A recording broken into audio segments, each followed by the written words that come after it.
welcome back to the show. You're on with Behind the Internet, and we're going to talk about some mental health topics. So we have another guest with us.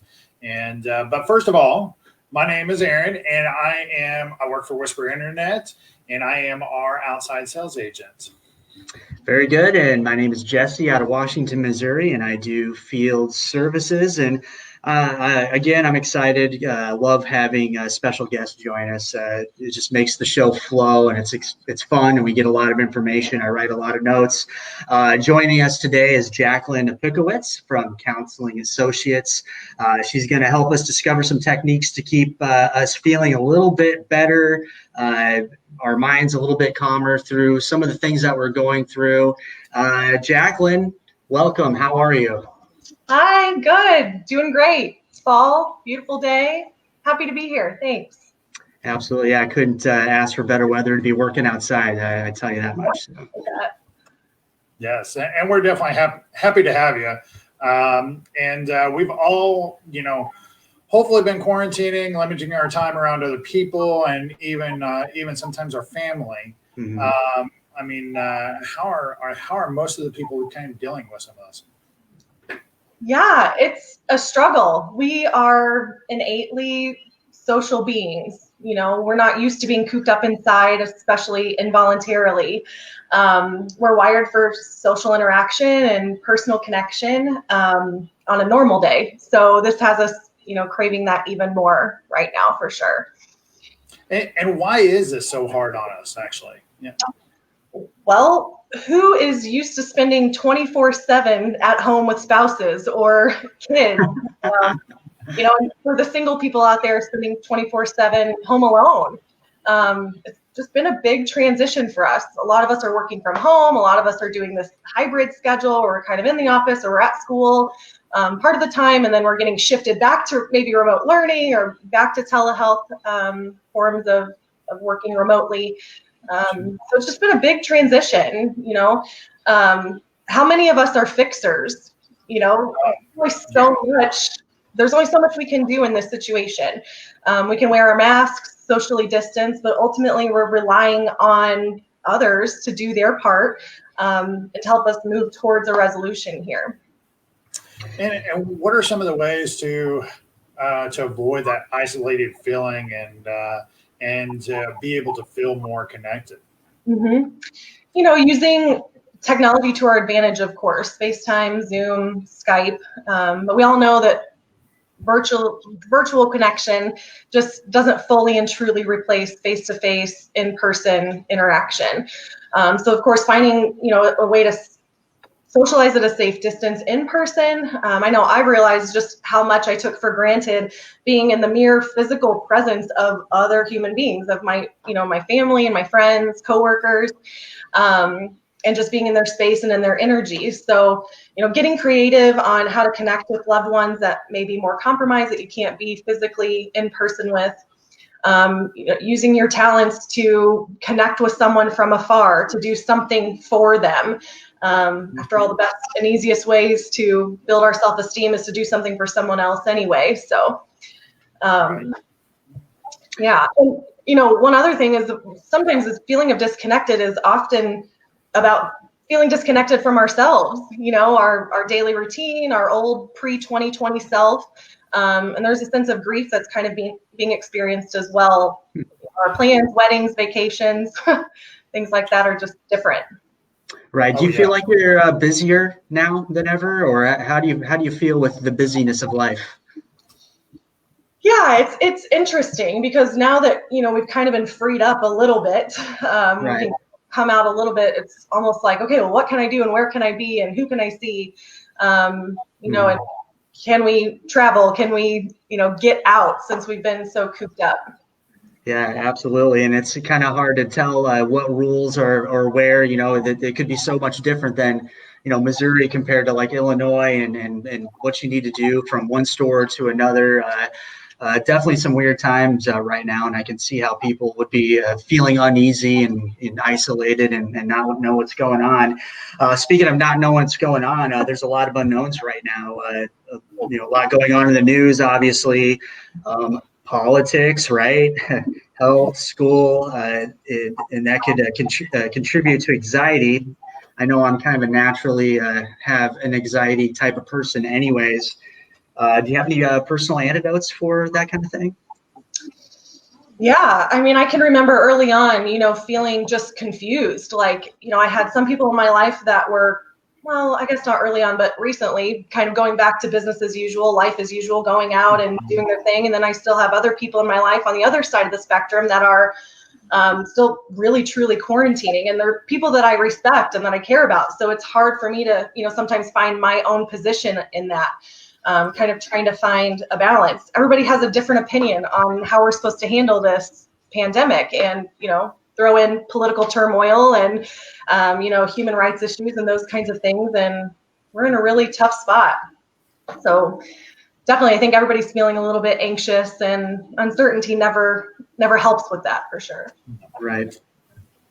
And you mentioned even some business owners. I know I've talked to several that have even are in a new rhythm altogether, even, and that has a lot of built up stuff too, because there's just so much going on and so much uncertainty even for them, that I know it kind of goes on to kind of what you said there a little bit, just kind of dealing with it. Any other tips for maybe some of them that have never been home and never been forced to, and now they're like almost forced to just do nothing now? So absolutely, I think it's important to recognize that hopefully this is going to be just a season, that it's not going to last forever, maybe the longest season ever. But taking time to just acknowledge our stress, our loneliness, our other emotions, frustration, and give ourselves some grace. This is an unprecedented time, as everybody is saying, and it's unprecedented for many reasons. So giving ourselves time to actually feel what we're feeling instead of fighting that discomfort. Again, we're fixers who can't fix, so it's important to figure out ways to cope and kind of manage that. I think a lot of helpful coping strategies that I've used personally and professionally are things like getting outside, journaling, changing up our environment to signal change, in our lives.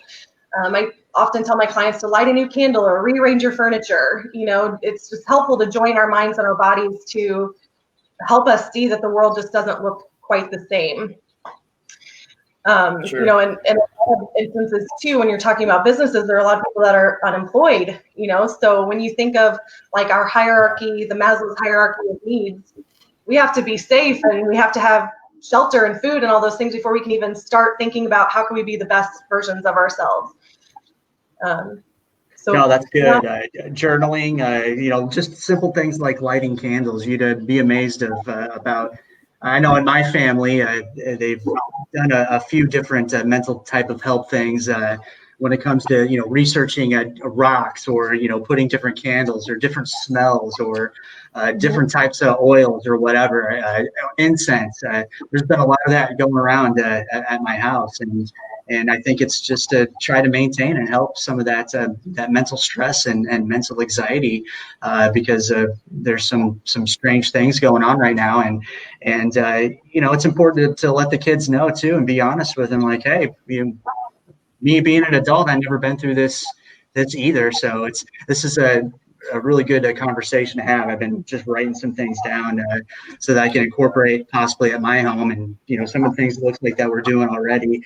I know I've got some kids that are in the basement that are rearranging the furniture all the time down there, and that's probably a little bit part of some mental health. It seems like every time I go home, I'm smelling a new smell or new candle or whatever. So what you've been talking about is hitting right home for me. It sounds like we're subconsciously doing a lot of the things that you're mentioning.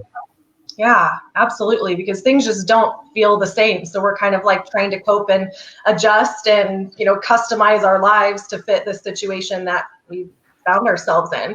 The world is no longer at baseline. We are no longer functioning at baseline or above. So we have to adjust our expectations of ourselves, the cleanliness of our homes, the chaos that's happening at home, expectations of our kids and families, and just maybe recognizing that our best can just be enough, for right now.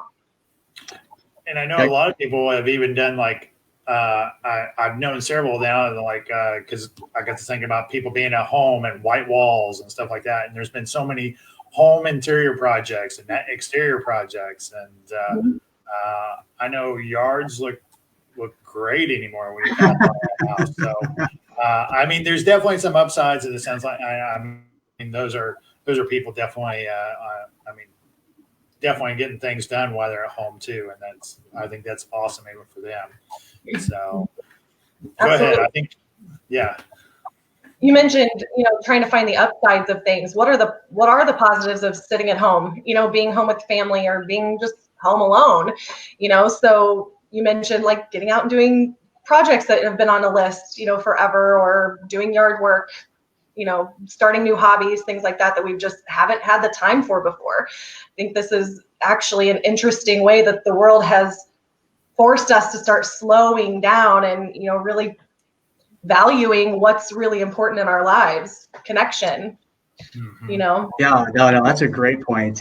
Most of my job is I drive around everywhere, and you're absolutely right with these home projects. You've got sheds going up, you've got garages, these beautiful landscaping outdoor things. So even though things are hard right now, it doesn't take much to get out and take a drive and see some positivity going on out there. So yeah, that's good stuff. Absolutely. So I just want to address people watching. I know a lot of times they'll ask questions during the show here. So if you have one, please feel free to ask. Or if you're asking, or if you see this later on, we've had our guests and people watching ask questions, and we'll always answer those questions. We love having our viewers asking questions. So, and we appreciate you joining us today as well. So, yes. Aaron, did you have anything else on your mind? No, I don't think so. Hopefully, all right, there I am. Yeah. Camera difficulties there. No, I didn't have anything else. This has been great, and most of all, I hope it's been great for our audience as well. And if you throw some things in there in the comments on how you're getting through all these, what you're doing to kind of cope with the stress. Let me just put it that way. And this has been another great show. I love it when we have I have guests on here as well, and bring some expertise to some of the stuff that we're going through. Yeah, we just had Catherine. I mentioned that she's liked and enjoyed the downtime spending with the family, and I think there's a lot of people out there that definitely can relate. So, no, we really appreciate having you on. I don't know if you want to. Is there anything that you want to tell people that you're doing? Are you on Twitter? Do you have anything that you can plug there, or do you for yourself? Yeah, Counselors Associates is all over social media. We're on Instagram, Facebook, Twitter. We're trying to reach people as much as we can. This is a tough time, and it's tough on us, and we know exactly what our clients are going through. So we have a lot of therapists that are just, waiting to meet some new clients and help people through this transition. So call us, email us, all of our contact information. Probably the best way to get a hold of us is maybe through Facebook or our website, just counselorsassociates.com. No, it sounds good. And we usually post information at the bottom or in these chats as well. So let's see, we might have another question here. I might have to get my glasses out. Can anybody read that? How do you cope when your partner is busier than ever, but the other one is the opposite? Yeah, that's tough because that's a good one, actually. Yeah. That does bring a good point, because I know so many people are busy. Some people are, this has caused us to be so much busier. So that's a great question. So, and they're kind of waiting. Yeah, Jaclyn, what do you think? I think that's an interesting dynamic because, a lot of times you think everybody's sitting at home, but maybe one person is still really working and one's sitting at home with the kids and just kind of waiting. Like, I've been home all day, like, where are you? And when are you going to spend time? So I think trying to schedule time together, trying to say like, okay, like, when are you free? Because I'm free all day. And finding an opportunity to just connect with the people that you do have at home. And just recognize that everybody's situation is just up in the air and a little bit different, and out of our control. Yeah, good point. That's Very good. Looks like someone else asked about vitamins. Any kind of supplements? What do you think about that? I don't know a whole lot about that, to be totally honest. We don't, really dabble much in the medication or, even supplement side of things, but I would recommend talking to your doctor for sure. They would have a lot more information on additional help like that. Absolutely. Nope, that makes sense. So yeah, no, it was a joy having you today. We love having guests. It makes this go so smooth, and I write so many notes on here. I learn something every time. So really appreciate you joining us and having a chat. Absolutely. Thanks for having me.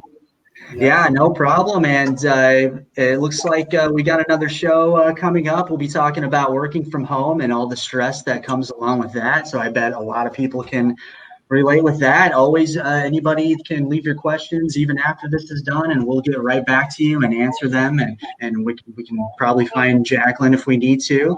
And I want to say thank you, Aaron, for joining or for posting with me again. And thank you, everybody. Thank you, Jaclyn, for being here. Thank you, everybody, for watching. Christina is behind the scenes pushing the button. Thank you so much, everybody. Yes, thank you. Bye.